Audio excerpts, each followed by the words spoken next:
This is a special day, and I just want to thank all of you for being here. It means a lot to all of us, and to Dr. Sharon Lord, let me tell you, getting to know this lady and I'm going to give you some background because I was just blown away by her history. So I want you to share with me in telling her story, if that's okay. Do I have your permission? I always want to get permission. Well, except from the team. It is an exciting time, and you know, just being here for the dedication of the locker room that Sharon agreed to do for us, and it's people stepping up and people that make a difference. But you have to care first, and there's no doubt that she cares. It's important to have her name and plaque displayed on our locker room for our team and teams to follow. I told her that I want an awesome woman on the locker room so that our teams and our visitors know what is possible for women. There's a lot of powerful women in this room, so you understand how important it is. I want to be able to talk to our players about what she has done and why your accomplishments really matter. This awesome lady has broken more glass ceilings than you can imagine. And I had no idea, but I do want to share. And I know a lot of you already know these things. But let me tell you a little bit about her background. Sharon grew up in the mountains of southern West Virginia in the coal mining community where the Hatfield and McCoy's hillbillies feud was actually waged. Now, I've never been a part of that now, Sharon, but I can only imagine. Her upbringing taught her the value of hard work, and her female role models demonstrated that women can do anything. She is a living example. She attended college by winning scholarships and working throughout her time as a student. Can you imagine? You're working and trying to do what you want to do and be the best. Dr. Lord left Indiana University to come to none other than the University of Tennessee as the first female professor of educational psychology in 1969. And she took on the rookie year of her career, challenged by the barriers of an academic, male-dominated organization. Can you imagine? During the time, what's that? Absolutely. During the time, Sharon asked the physical education teachers if she could participate in PE classes for exercise. Who wants to volunteer for exercise? Well, she wanted to. She took horseback riding, volleyball, swimming, and dance. She was often the basis for much humor in the classes. That was when she learned that coaches of women's sports clubs were not paid and that they had to raise their own funds. Been there and done that. Often through car washes and bake sales to travel. When she noticed that Stokely Athletic Center, brand new at the time, had only 2 changing rooms, one labeled, get this, women's PE faculty, and the other women's PE majors. She asked, where are all the other women supposed to change? Are only PE women supposed to exercise? Good question. She raised a greater question. What is your facilities here for women? Dr. Lord began to gain a reputation for her enthusiastic and just being so inspired about the teaching style. She was awarded the Outstanding Teaching Award at UT, and her reputation as an advocate for equity spread throughout the community and the region.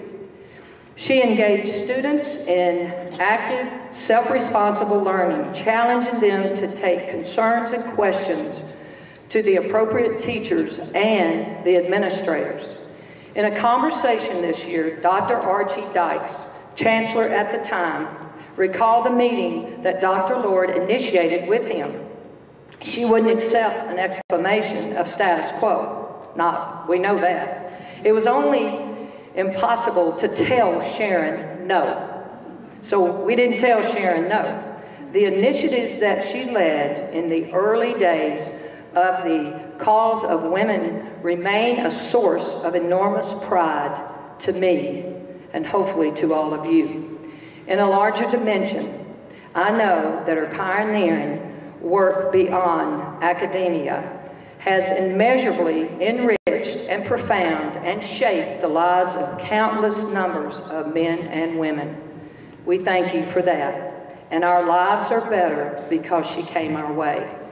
From 1970 through 73, Dr. Lord served as the chairperson of the newly found Women in Sports Committee.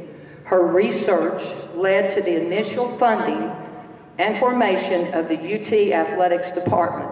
From bake sales, remember the bake sales, I remember the bake sales, to the program that we are today, which is absolutely amazing. When Dr. Lord left UT after an 11-year tenure, she was appointed by President Reagan as Manpower U.S. Deputy Assistant Secretary of Defense, with civilian rank of a 3-star general. For her work in safety and occupational health and equal opportunity, she was awarded the prestigious Outstanding Public Service Medal by the Secretary of Defense, the first woman to be so honored. In 1995, as a trustee of the University of West Virginia Systems, Dr. Lord created a statewide booster organization promoting women in leadership, in sports, and throughout the state. When Dr. Lord served as the first female commissioner of human services in her home state of West Virginia, she once again created models which spread throughout the nation. Her initiatives were adopted as far away as Australia.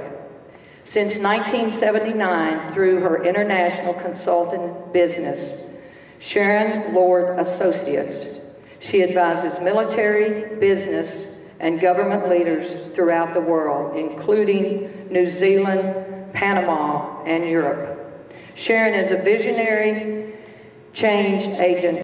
In one of her awards, she's described in this way: she is someone who knew what to do, and what is remarkable is she did it. Why is it important for Dr. Lord to have the naming of our locker room? I had to convince her. You know, women have to help women. No offense, guys, y'all can help too. So we'll welcome anything you want to do here. But, you know, she's a tenacious risk taker. She has the courage to speak up. And I know what it means when women have the courage to speak up. She has the constant determination not to give up. And that's what we try to teach our student athletes. Don't ever give up. Don't ever give up. She always has confidence and trust in herself and in the teams she creates. She has the ability to build relationships based on respect and understanding. It is my indeed pleasure for Dr. Sharon Lord to come to the podium to speak today and just to say thank you for being a difference maker for all of us here.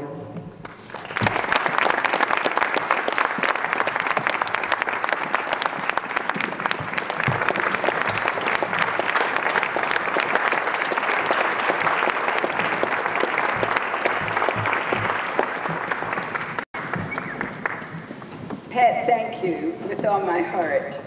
And before I begin, I want to tell you I had a new first for me yesterday.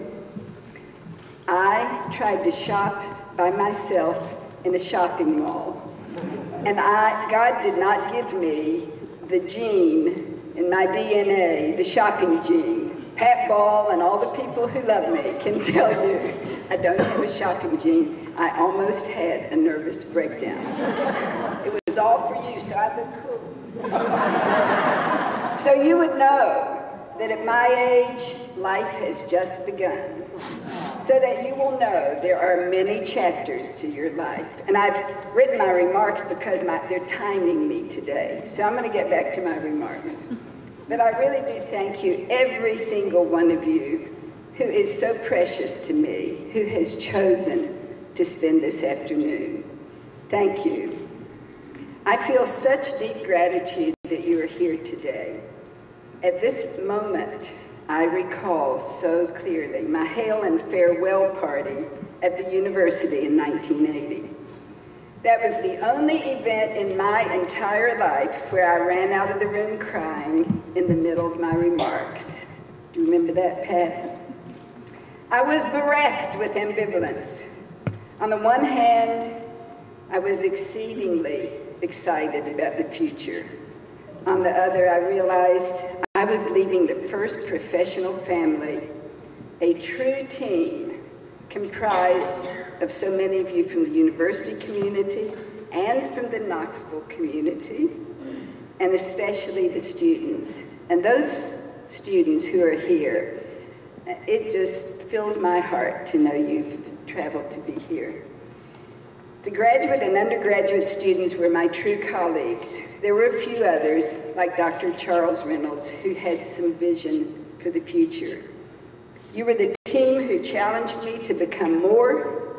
You were the team who supported me on issues in the 60s and 70s that were not popular. And one of the things I'm going to say to you, the team, the Lady Vols, in the future, you may find you're going to have to make a choice between being popular and being respected. When you have an idea that the populace already understands, you know, that's fine. But when you have a unique idea, when you have a cutting-edge idea, it's not always so popular. Stick by it. Go for it. One day you will be respected. And they'll say, well, I didn't agree with her in the beginning, but I sure want to be on her side next time. Remember that. Have the courage to do that. The students helped me create statewide conferences and national conferences, which brought hundreds of participants to Knoxville. And they got inspired and they took off and they made changes throughout the nation. We were a team, constituted of smaller teams within a larger team. And now they're part of an international team that developed through the years. We experienced many joys in the midst of the challenges and the resistance to social change that occurred. And one of the greatest joys was being a part of supporting the evolution of a girls' basketball sports club as it grew into a powerful women's basketball team led by the most talented, dedicated, fierce coach in this nation.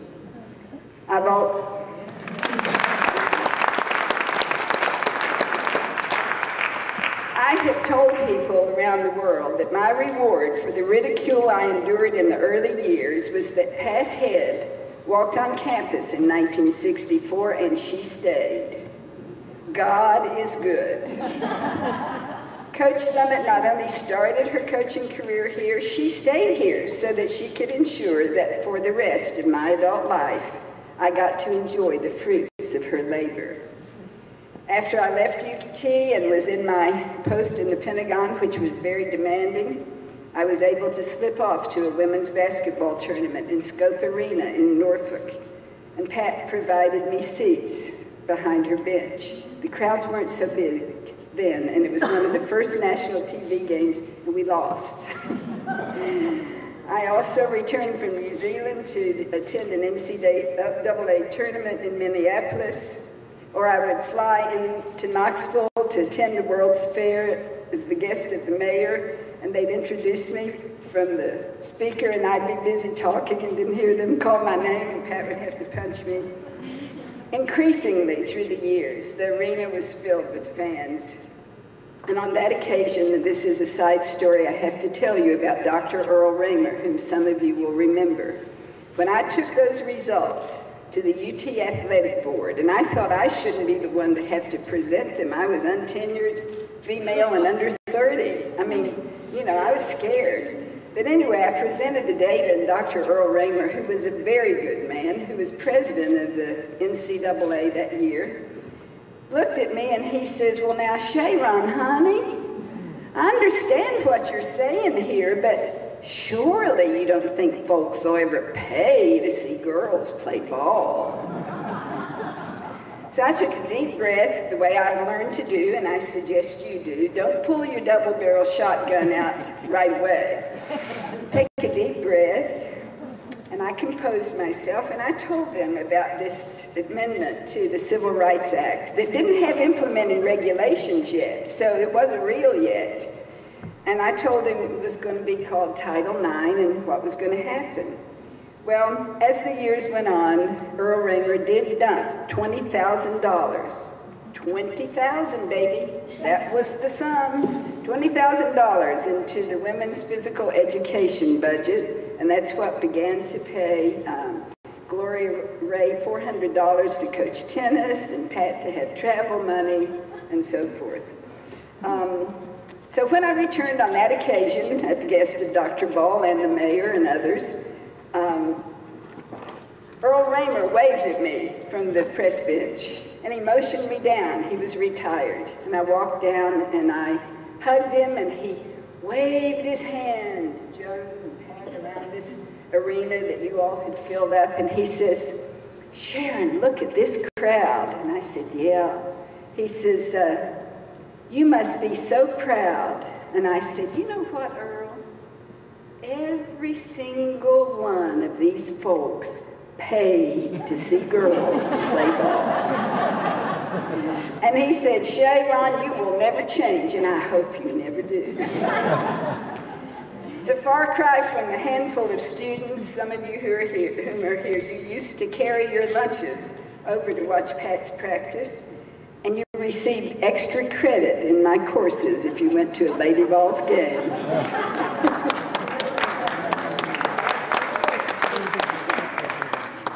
And in the early UT years, there was a very young, talented, brown-eyed, brown-haired, not particularly tall player who was my favorite, and I sure hope she's still in the room. I identified with her, and I used to claim that if the world had been different when I was younger, I could have played basketball just like Holly Warlick. When the local press would ask me questions about my future plans, I would jokingly reply, well, when I grow up, I just want to be Holly Warlick or Dolly Parton. Holly, I tried to find a basketball you signed, which was presented to me at my going-away party by Jean Wyrick, one of my best graduate students. And it was signed by Jean. It says, to my favorite role model from one of yours. And she had it signed by Holly Warlick. I couldn't find it, but I do treasure it.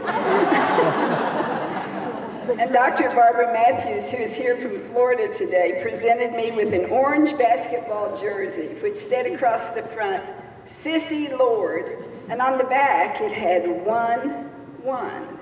However, it was spelled out underneath, W-O-N-O-N-E. To signify that we had won one.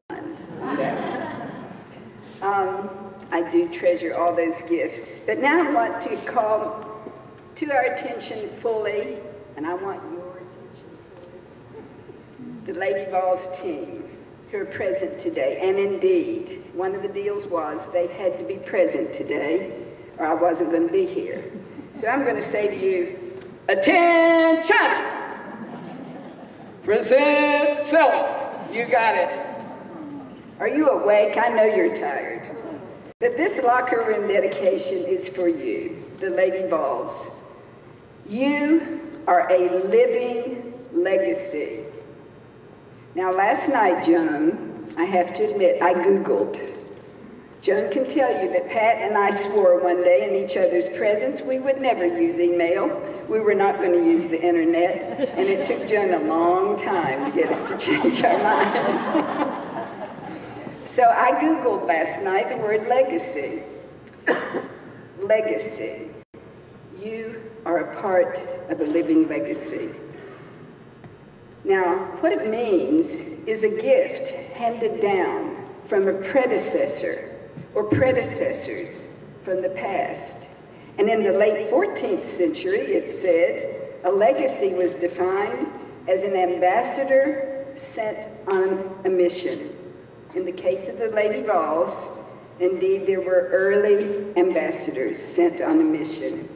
Dr. Nancy Lay, Helen Watson, Margaret Hudson, Joan Cronin, Pat Head Summitt, Gloria Ray, Chancellor Archie Dykes, and Dr. Earl Raymer are just a few. They were ambassadors who created the framework, the bits and pieces that finally were put together in your program. And now the gift has been handed down to each of you. Right now, as Lady Vols current players, you've received the gift of opportunity and support from the past. And as a part of a living legend, you are also a gift today. You are a gift to others. A gift which inspires courage, and a gift which gives enjoyment to millions of others. Most importantly, and this is what I'm here to remind you, you are a gift for the future, for you will become, soon, a predecessor who passes down a legacy to others for the rest of your life. And I have something to tell you. One of the responsibilities that is carried by a role model who is part of a living legacy is that the assignment never ends. You don't get to resign from being part of a living legacy. You can't turn in your papers and say, okay, I no longer want to be known as a former Lady Vol, or the first female who headed aviation and ground safety in the Pentagon, or the winningest coach, male or female, in the nation. You just don't get to resign. You carry it. You carry the responsibility. You carry the legacy with you. And as the crowd cheers you on for your talent and your grit and your determination today and tomorrow, when we're just going to really kill Georgia. My sister's here from the University of Georgia, my brother-in-law, and my nephew. Don't disappoint me. As the crowd cheers from you, at the same moment, you've been handed a mantle of responsibility for the rest of your life. Sometimes it won't seem fair. Why can't I just be me now? You may say, I was a Lady Vol in the past. Remember, the legacy is living. You carry the past, you are the present, you create the future. You also carry the responsibility of giving back, of representing forevermore all for which Lady Vols stand: quality, character, and leadership. I want to challenge you today, do me a favor, carry that responsibility wherever you go and whatever career you choose, because I know you're going to do great things. I wish I had some time to tell you some of the amazing, embarrassing, amusing stories that occurred in my life. Some of you are already grinning. You were part of them. You won't be prepared for the things you're going to encounter. You just won't believe it. And I can tell you something else. I never in my life intended to be the first female anything. I had no desire to be the first female anything, and when I did end up that way, I tried very hard to hold the door open so that other women could rush right in there. The truth is, growing up in Hatfield-McCoy country, I just wanted to lead and maybe be the president or a cabinet member or a senator or a professor who wrote books or a writer or a farmer like my granny. I held so many different visions for my life along the way. But I do urge you to always have a vision for your life. Imagine achieving what you'd like to achieve or something better.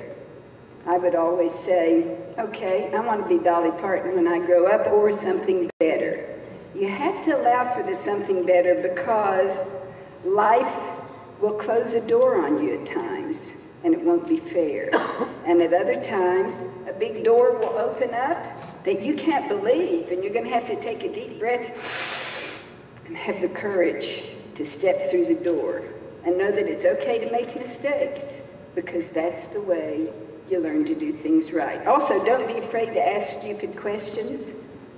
Asking stupid questions is what most people won't do, and that's why they don't leap ahead. You've got to ask the questions to get the answers. So, in closing, I want to just give you a few little tips. First of all, keep your sense of humor. When it comes to mistakes, I'll tell you one of my best ones. I didn't grow up on a farm. I didn't know much about farming, but I wanted to have a farm. So I bought some land here while I was a professor, and I wanted to have lots of animals, but I wanted to have hens, you know, I wanted to have chickens and have fresh eggs. So I rushed off in my old white truck in my blue jeans with my bubble gum in my mouth and my country music on the radio. I had about one day a month that I had time to do that, and I went over to the farmer's co-op, and I pushed my way to the front because the guy was ignoring me because I was a girl. And I said, I want some chickens. And he says, how many? And I said, 12 hens and 12 roosters. It didn't occur to me they didn't come in pairs. I didn't have time to think about it. This is true. Along the way, and my Rhode Island red hens had the biggest, healthiest brown eggs with 2 or 3 yolks in them. And one day I went outside and I noticed all my hens' hair was falling out on the top. That's what I called it when I called the farmer next door and said, you know, there's a dead hen in my yard. I think there's something wrong with my hens. So J.D. comes up on his tractor with a big chew of tobacco in his mouth, and he looks at this hen, and he hears a cacophony of roosters crowing. I mean, roosters like crazy. And he looked at the hen with the hair pulled out, and he looked at the dead rooster, and he turned his head and spit tobacco up on the hillside, and I know that's because he didn't want to laugh in my face. And he turned back around, he says, Sharon, how many hens you got? I said, 12. He says, how many roosters you got? I proudly said, 12. He said, well, Sharon, get rid of 11 of them roosters. Your hens is dying of exhaustion.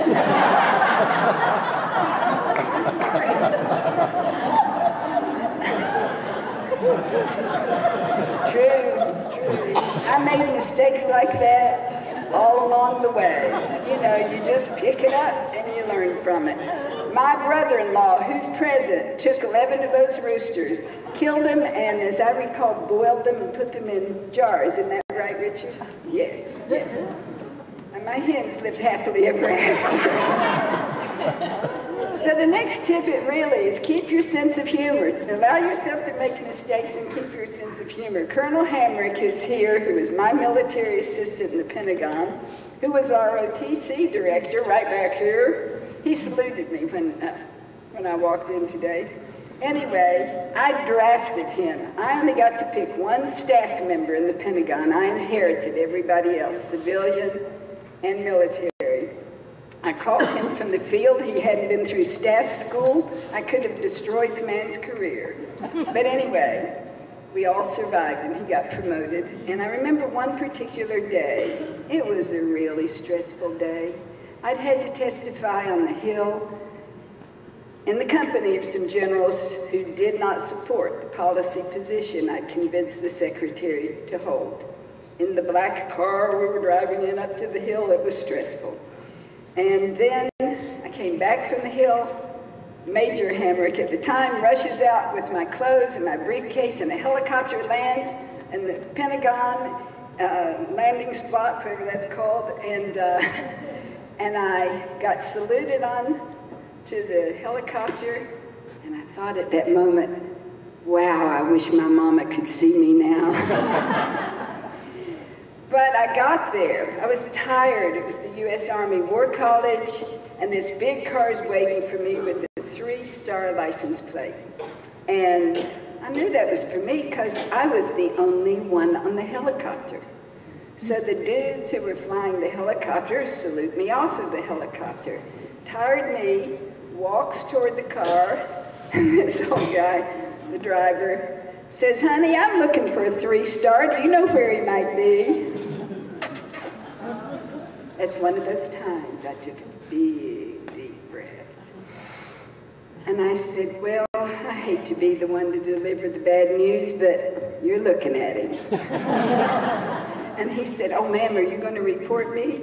And I said, not if you promise me that in the future, when a woman steps off a helicopter, you're just going to assume she's a 3-star general. There are all kinds of ways to teach lessons. You need your double-barrel shotgun some days, but try other ways first. So the last thing I'd like to say to you is, don't forget to celebrate the achievement of others.